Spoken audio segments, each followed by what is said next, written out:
Hello and welcome. Thank you all for joining us today in this national conversation on the future of work. My name is Rebecca Viagran, and I serve as the Director of Workforce Development and Community Partnerships at Texas A&M University, San Antonio. I will be your moderator for our three-part panel discussion, and on behalf of KLRN's we would like to thank our sponsor, Texas Mutual, for making this Lunch and Learn discussion series possible. Now, as I mentioned, we are here as a part of a national discussion. KLRN was one of 5 PBS stations across the United States chosen to participate in this national discussion on the future of work. The PBS 3-part documentary film will explore the future of work, and it premieres on September 1st at 9 p.m. on KLRN. But today we get to kick off our community discussion on the future of work with our fantastic panel. And our panel will focus on entering the workforce. As in all things on Facebook Live and in our title, this is a community discussion, and we invite you to be a part of this discussion. We invite you, if you have questions to our panelists, to please enter your questions in the comment section, your respectful and relevant questions into our comment section so we can make sure that we can get through to them in our question and answer portion of today. So now, let me introduce our dynamic and very hardworking panelists. First, if you all will wave, we have Lisa Marie Gomez. She is the Senior Director of Collaborative Action with UP Partnerships. In her role, she guides the alignment associated with UP Partnership Systems Change Networks and its 175 plus institutional partners. UP Partnership coordinates data, aligns pathways, and promotes policy change that can help unlock the full potential of our youth in our communities and in our region. Thank you very much, Lisa Marie, for joining us today. We also have Ms. Kristen Veracruz. She is the Director of Workforce Programs for Goodwill Industries, representing Next Level Youth Center. And Next Level Youth, in 2018, the city of San Antonio identified the need to serve opportunity youth. And the term opportunity youth describes young adults between the ages of 16 and 24 who are disconnected from education, work, and major social institutions. And current research from the Aspen Institute projects that the number of opportunity youth in San Antonio is now to be estimated 75,000 opportunity youth as a result of COVID-19. In her role, she helps reconnect youth to education and career opportunities. And thank you, Kristen, for being here today. We look forward to hearing from you. And we have Ms. Kelly Rhodes. She is the president and CEO of Restore Education. She and her team strives to provide the most effective pathway for each student to achieve their goals and realize their full potential. Restore Education believes that education should be free, flexible, and available to all who are willing to work hard to achieve their dreams. And as an aside note, I love to follow their social media. They have great stories, and I love to celebrate them and share them. But ladies, thank you all so much for agreeing to be a part of this conversation. Let me go ahead and jump into our first questions. And I want us to move along in a discussion. So as we start, let me ask, there is the term future of work. What does that term mean to you? And it is a bit of a buzz phrase right now, but you all have been working in workforce for years. So I'd love for you to share, what does the term future of work mean to you, and even define it if you'd like to. And I'm going to start off with Ms. Kelly. Great, thank you. Yeah, so the future of work, I think, is a concept I think that can be viewed from two audiences. So from an employer standpoint, it's really understanding the evolution and trends in the industry and the foreseeable future and communicating that to potential employees, especially as that relates to technology.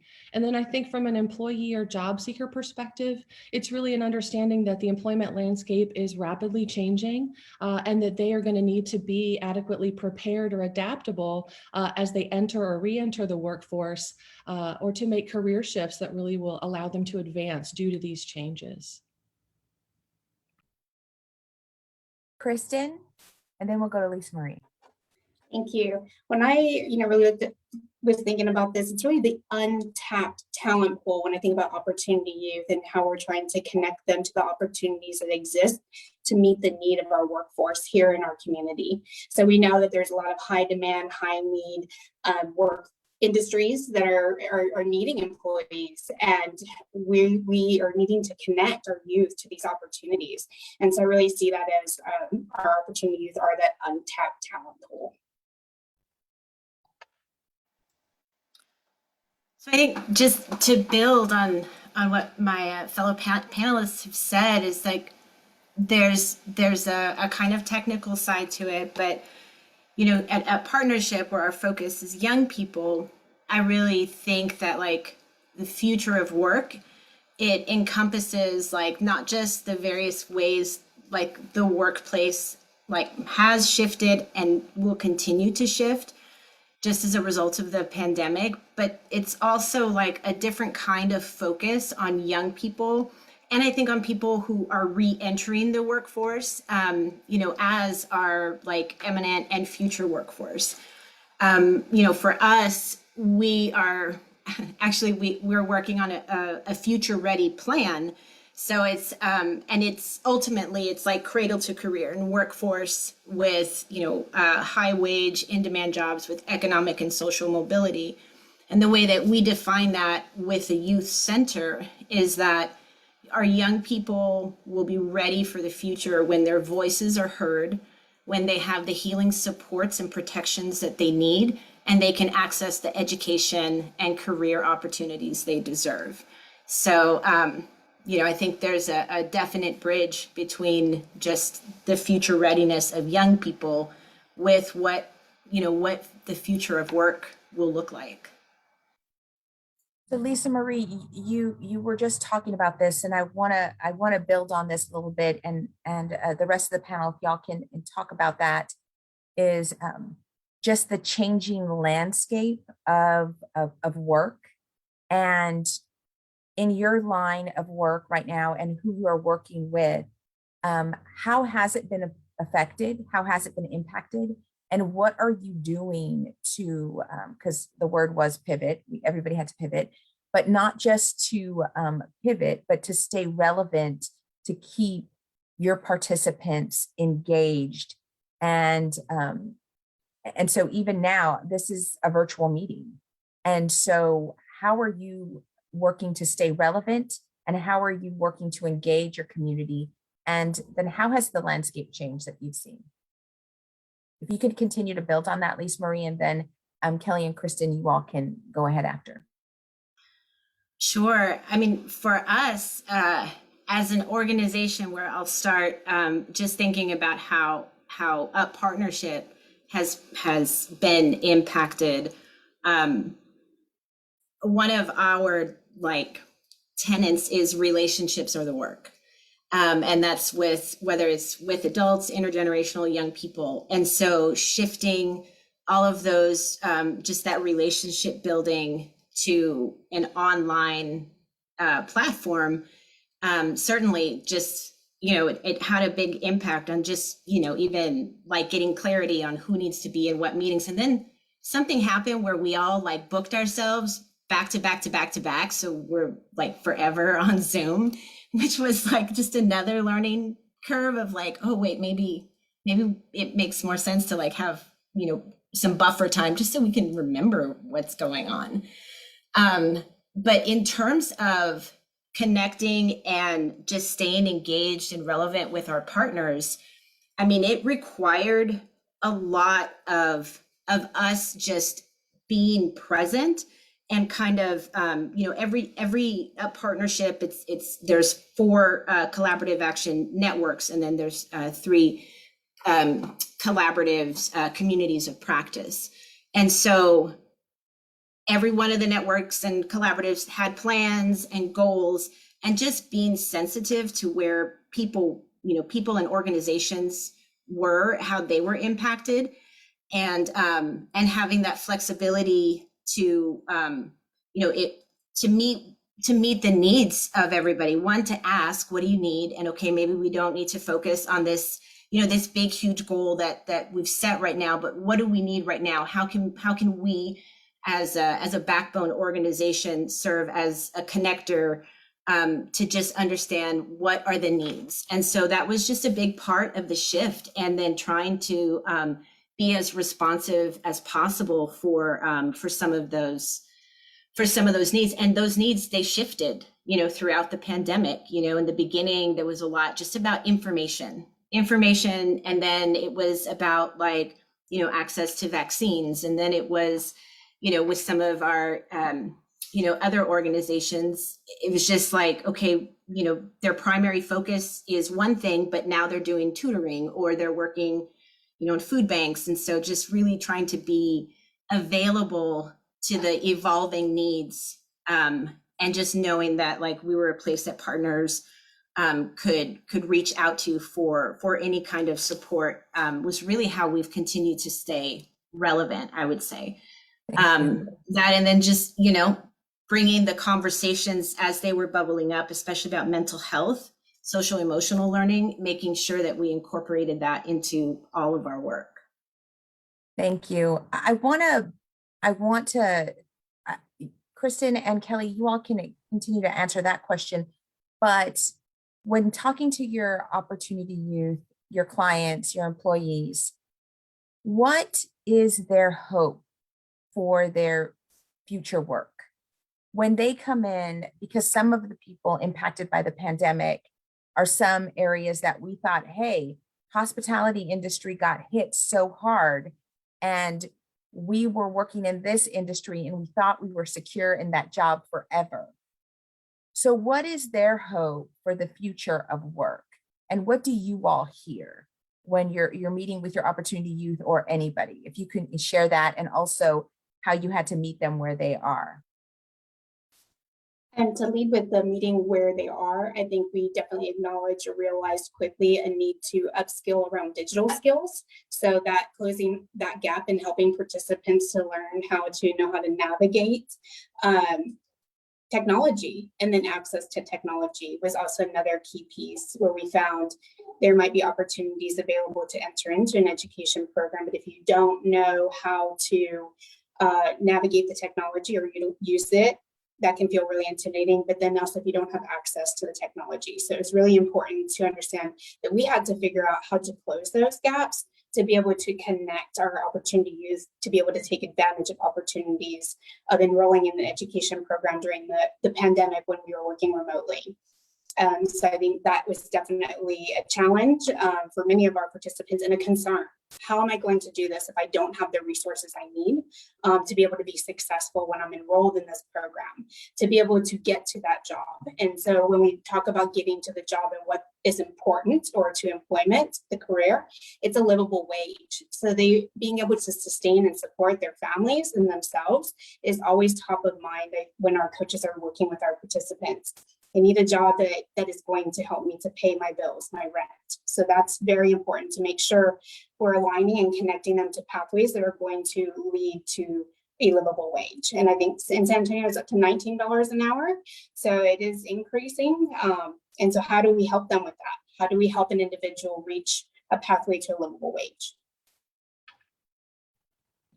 And I would quickly echo what Kristen and Lisa Marie said, is that, the digital divide was so apparent during, the shutdown and the pandemic, and all of us had to pivot. But definitely in terms of the needs and the things students are telling us is that they are very hopeful. They do want those sustainable careers that provide for their families. And so, we saw that, many of those jobs in San Antonio that our students might have held in customer service and hospitality were no longer there. And that also, those lower skilled or entry level jobs now are not as accessible to those without a diploma or a GED. And so it's really been imperative for us to figure out how we can pivot and offer programs that help upskill these students and arm them with the credentials and education they need to get into those careers and meet those new standards. And then also have those digital literacy skills so that they can perform on the job. I think your answers flow into our next question that we wanted to talk about was our panel is about entering the workforce. And when it comes to entering the workforce, can you all speak a little bit to what has changed in the past 2 years? And we know that COVID and the pandemic has just magnified some of the inequities that had lived here. But what has changed in the past 2 years, and what might folks need to do differently now compared to pre-pandemic times? And if I'll start with you, Kelly, and then we'll go to Lisa Marie and then Kristen. Sure, great question. I think just building on what I said earlier, given the current environment, we've seen that for our students, it's really critical for them to take some time and for us to walk them through examining their skills, their education level, and really helping them find ways to seek support to match those interests and ability to a career in which they can grow and advance. I think a great way to get started, that we've shared with students is to obtain those entry-level credentials or marketable skills certificates as they move towards a 2- and 4-year degree. I think it's really what employers are looking for from what we have heard, and it really shows that they can meet those standards and they're committed to perform. At the same time, students that we work with in college, we recommend to connect to their institution's network of employers, attend events, even virtual, and mentoring opportunities and internships and job shadowing to really be able to build their networking experience and that social capital that they need to move forward in their career.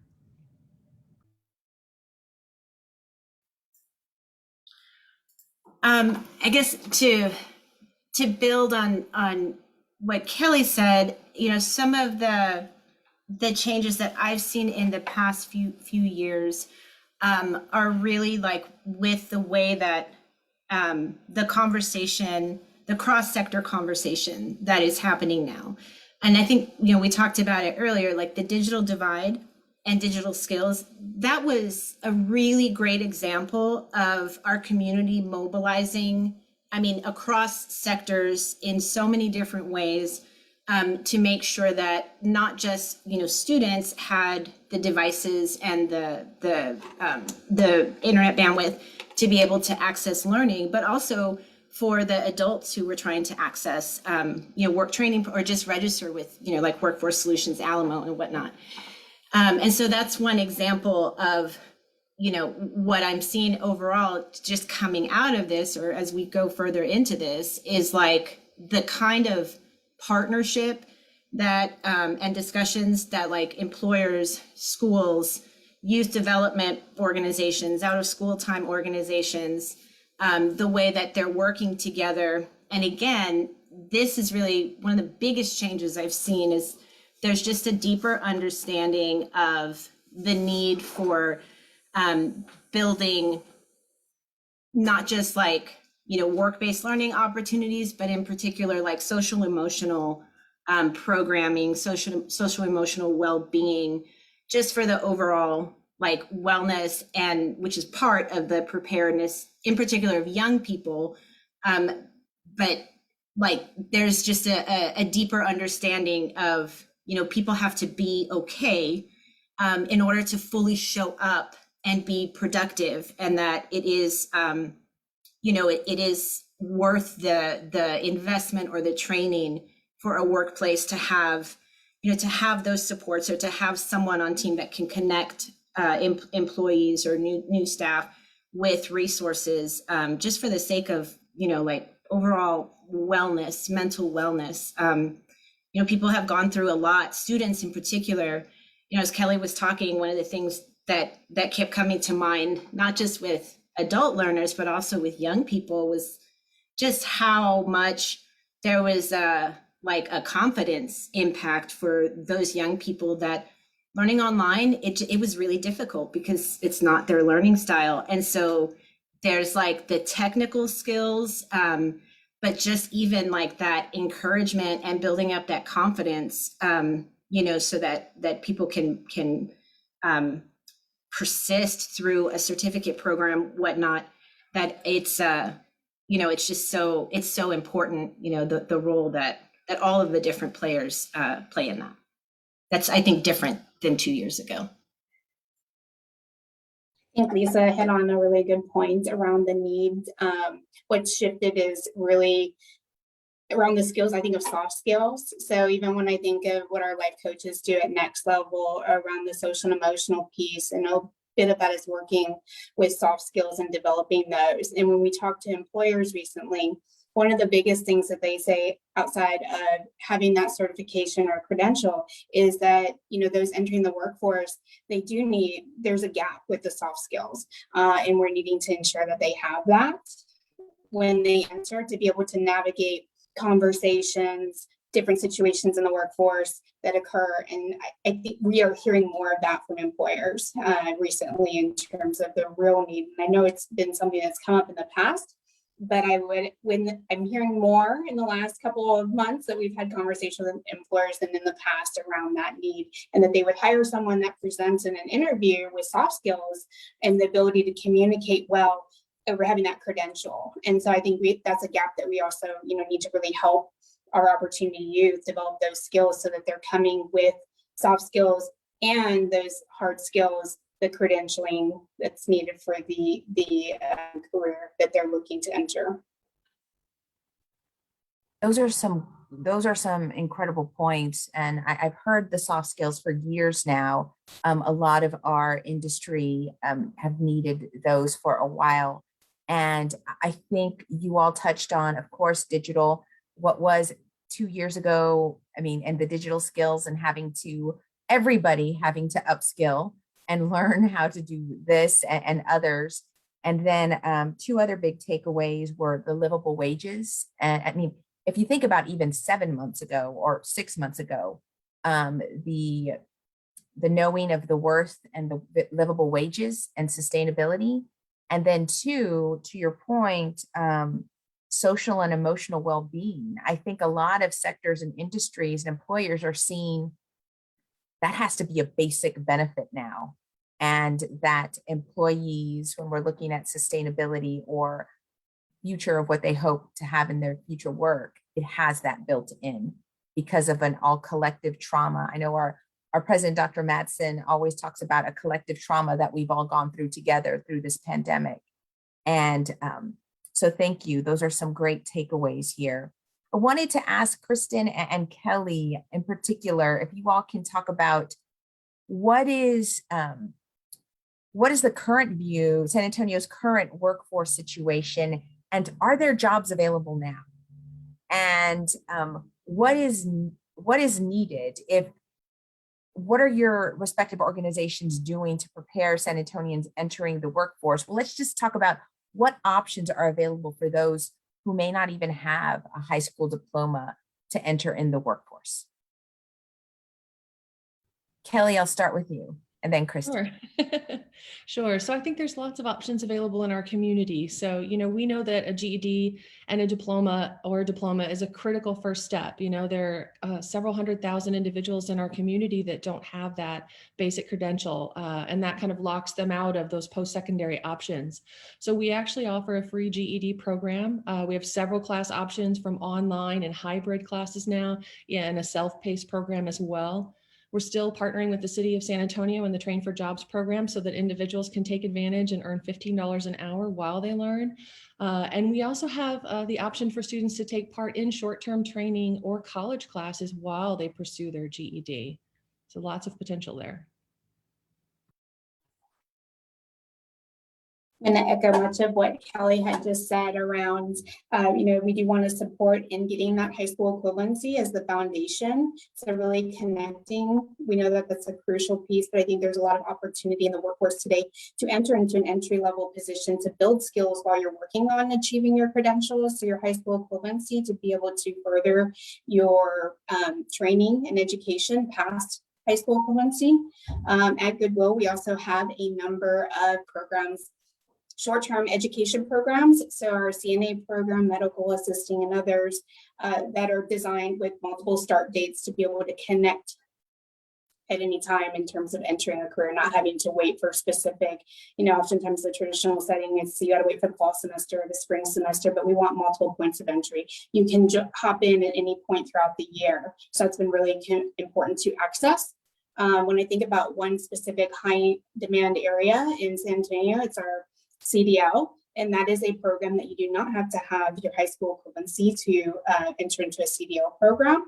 So I think that is one that comes to mind that does not require that as a precursor to being able to enroll in that in the CDL program. But a lot of your training programs do require high school equivalency as the foundation. So working on those skills that are going to prepare you while you're completing your high school diploma or equivalency, I think is really crucial to a lot of opportunity youth.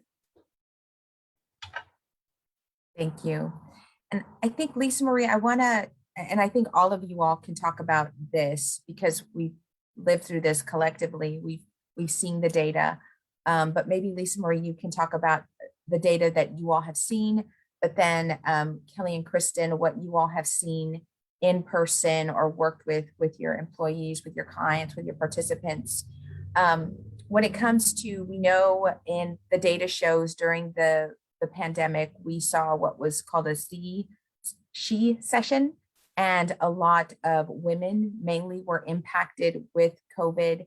And it's not just people entering the workforce, but also rejoining the workforce because maybe they've taken some time off. Primarily women have taken time off and now are re-entering the workforce. So what data have you seen? Lisa Marie, if y'all have any data gathered on that, if you can speak to it. And then Kelly and Kristen, what have you all seen when it comes to women re-entering, rejoining, or entering the workforce here in San Antonio in the past 18 months? So the data that Up Partnership primarily collects is it's really around like student success, academic outcomes, and then also the social emotional learning. And then there's work that we do on the side of the practitioners. So I don't have data specifically about how women were impacted or about women trying to go back into the workforce. I think for our organization, everything that we look at is just through a race equity lens.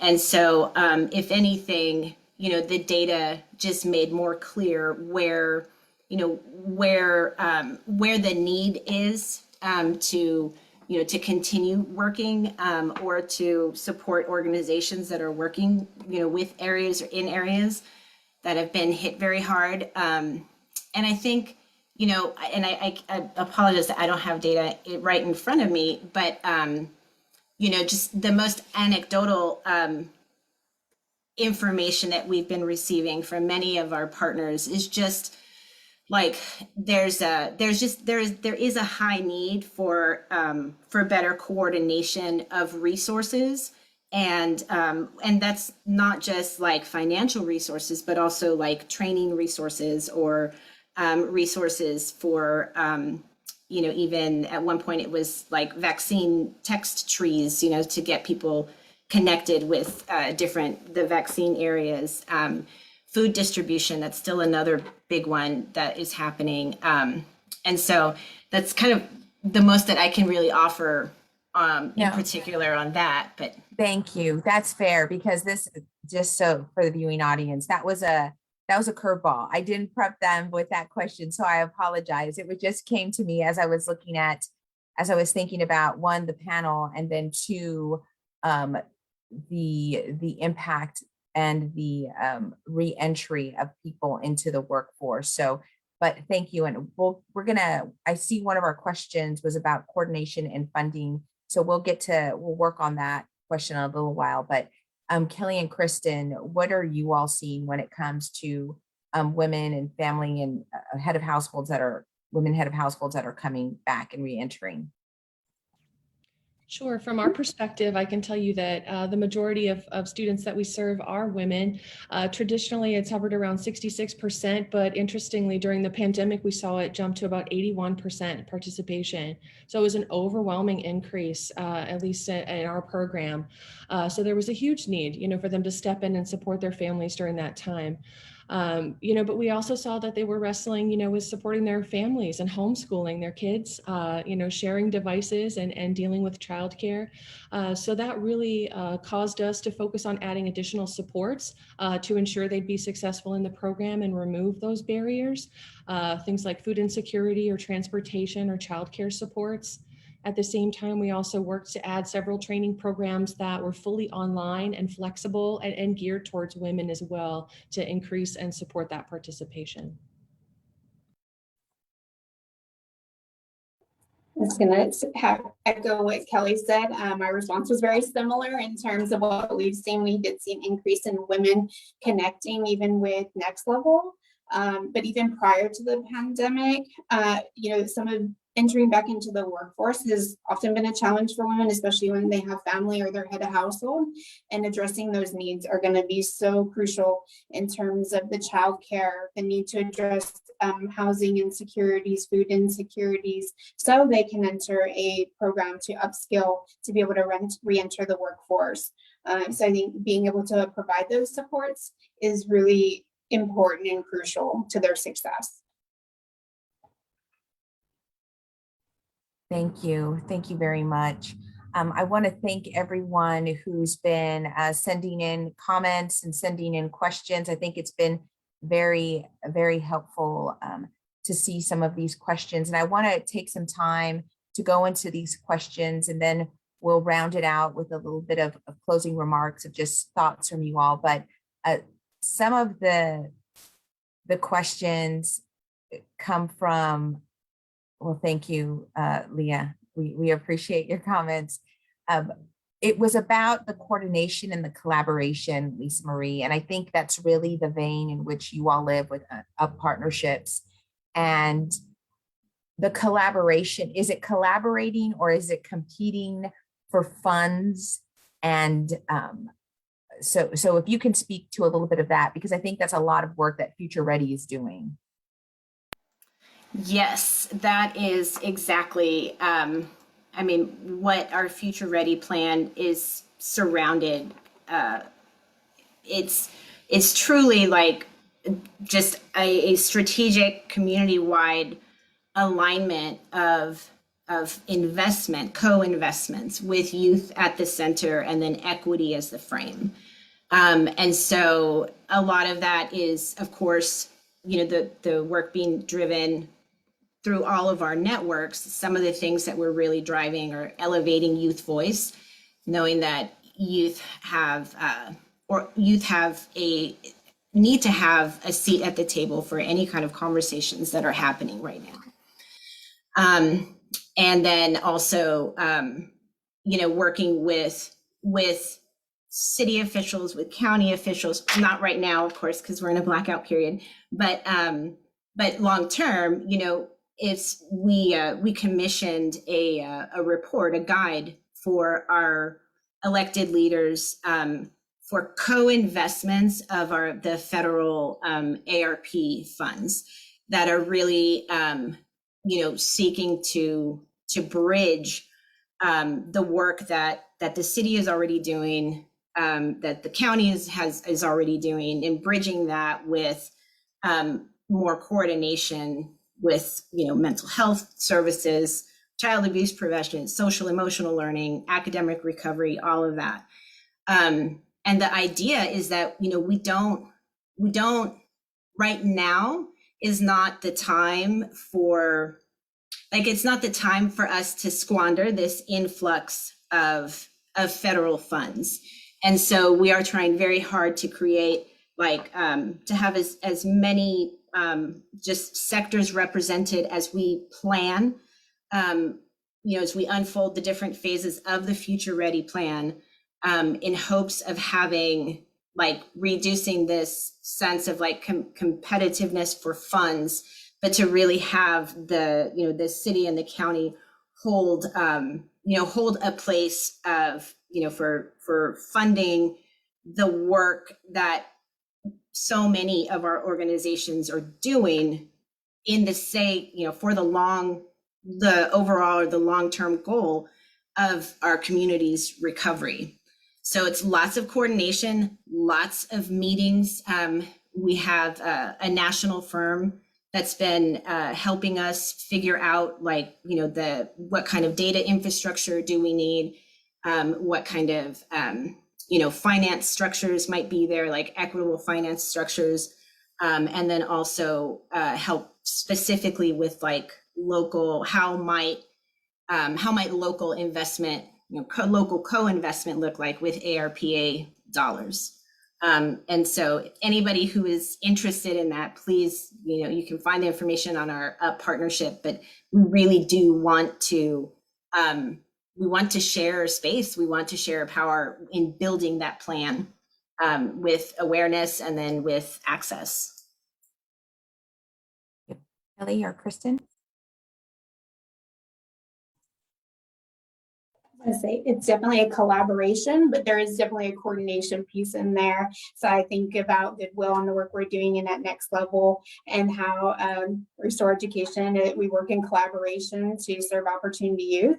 But as well, we work with communities and schools and a number of other partners. It really is a collaboration to be able to reach as many opportunity youth as possible within San Antonio. We know that number has grown to over 70,000. So with the pandemic, so the more, the better in terms of we all have capacity. So we really do work in collaboration, but we also work in coordination with each other, because sometimes we're not the experts in an area, and we need to make sure we're connecting someone with, example, Carrie and Kelly at Restore Education, the experts in education, to be able, when we're talking about HSE, to be able to make sure the participant's successful. So we really do, I think, lean on each other to collaborate and to use each other's strengths to better serve our community.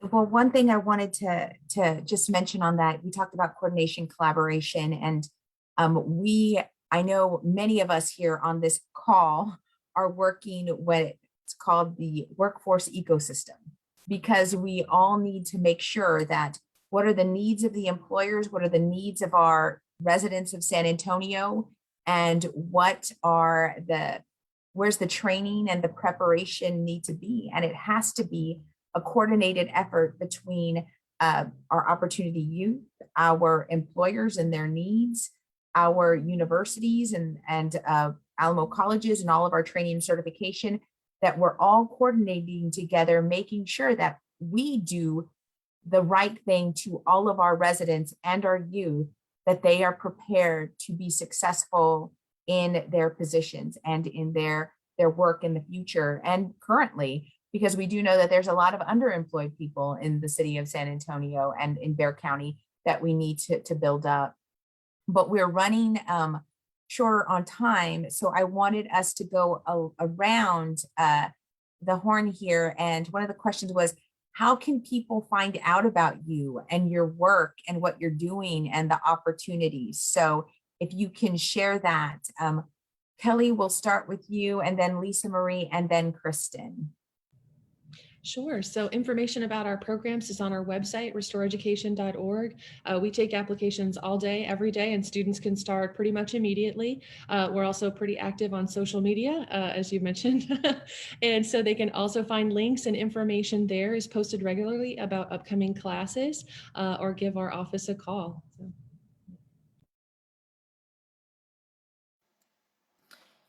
So similarly, our website has all of our resources, and all of our social media handles. So it's uppartnership.org. Also, just as we are working on revamping like our whole communications right now in an effort to better coordinate what is happening amongst all of, the 175 partners, which is it's a lot to figure out how to coordinate. And so I think this is one of the biggest challenges, is really like communicating with, like, we all have our audiences, and then the audiences that we really want to reach. And so, I know that's something that has become more and more important for us, is just figuring out and asking, engaging the communities that we want to reach on a personal level, like, employing a place-based strategy. How do you receive information? What is the best way to get information to you about opportunities or about, anything? And so it requires a lot of, just being, again, I feel like everything is just about being flexible and meeting people, sometimes like literally, like physically where they're at, to be able to share that information about, all of the services and programs. In regards to Goodwill services, so you can definitely find out about a number of our services on our website. You can also go into one of our GCCs, our Goodwill Career Centers, to learn more about those opportunities. But then also Next Level has its own website that's specific to Opportunity Youth.